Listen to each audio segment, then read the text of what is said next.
Hey, what's going on? Chaz here from Elevate Coaching. Today, I just want to talk a little bit about my collarbone injury and how my recovery is going, some things that I've done to help aid in recovery, some things that I've learned that I can and can't do, and so on. So let's dive in. All right, so let's start with how did I break my collarbone in the first place?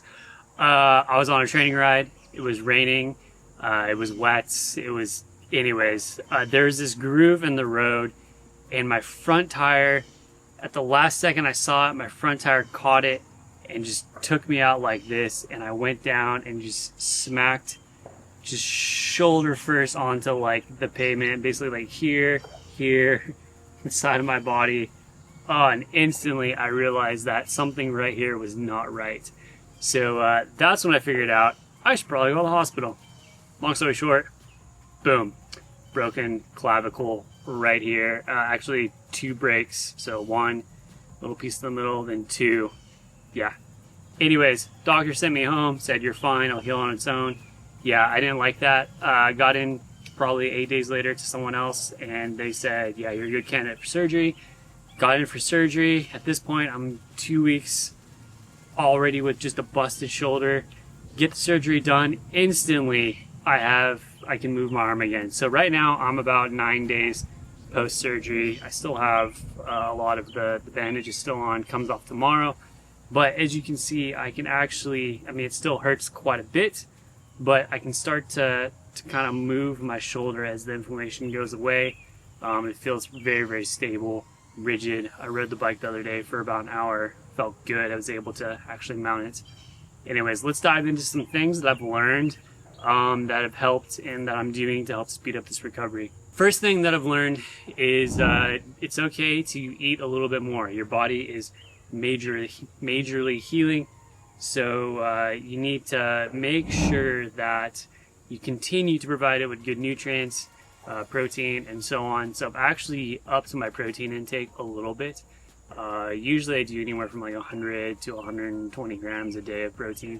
I've been doing more around 120 to 140, just trying to make sure I get enough nutrients in to help just kind of repair this whole area.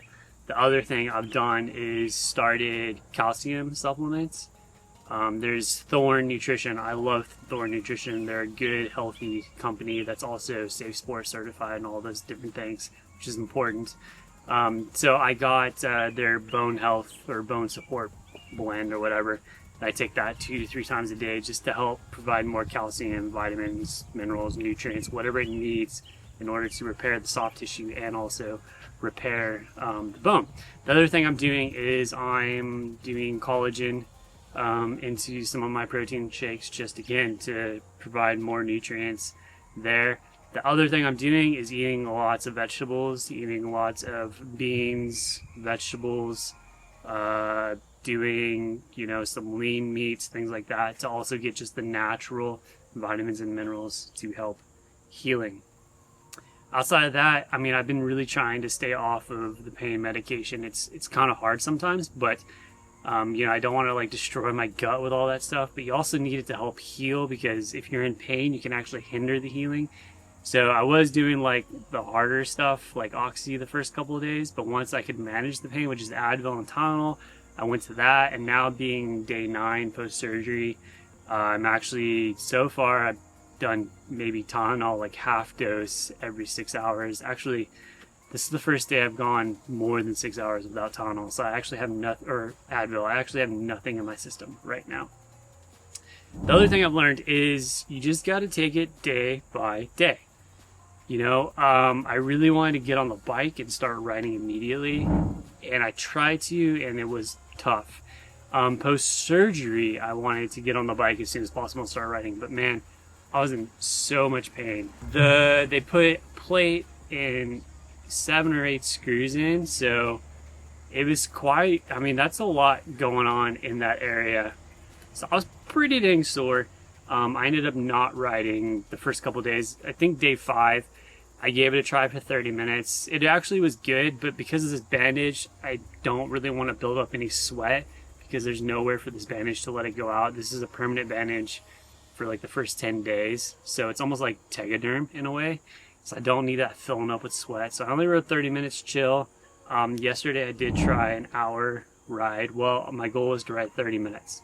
And that's what I suggest. If you're coming back from injury like this or whatever it is, start small, start easy. I was like, I'm going to do zone 1, zone 2, no expectations, just try to make it to 30 minutes.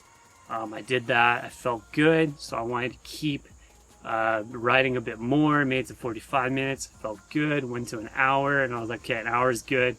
Don't want to build up that sweat, so I stopped.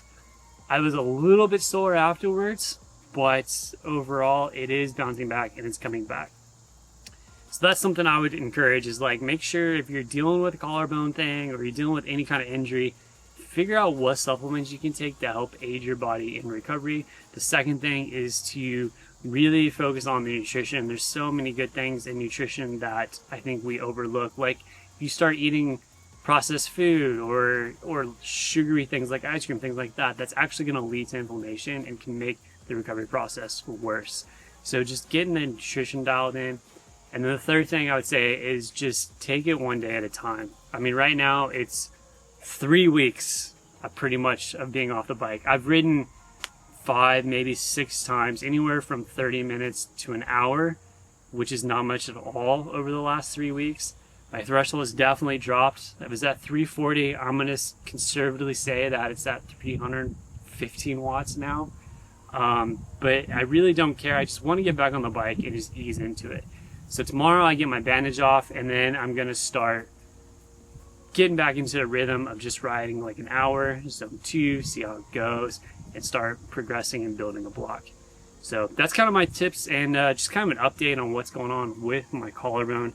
I'm going to make some more videos down the road about my recovery and what's going on with just coming back from this and trying to regain fitness, because it also feels like I just took like my off-season break. Like, I'm in the middle of my off-season break, but it's a little bit longer than usual. It's 3 weeks instead of 2. So with that, I'm probably not going to be taking an off-season break since I'm doing it now. But yeah. Oh, one final thing is I've also been doing lots of walks. Movement is healing. I had a coach, his name is Tim Kusick. He always said, movement is healing. So true. So it's something I've been doing. He's just making sure to get out, move, walk. I'm also doing some light PT now with bands and whatnot to try to strengthen this muscle and shoulder. It's still kind of guarding right now, but just kind of working through that and letting the body know that, hey, it's okay, we can move it now. It's not terrible. So that's that. Anyways, hope you guys enjoyed. Drop down any comments if you've experienced the collarbone thing or anything like that. Like, let me know and what you kind of did, tips and tricks for just kind of getting back into it. It's always nice to know. Anyways, that's all I got for you today. Hope you guys enjoy, and we'll see you on the next one.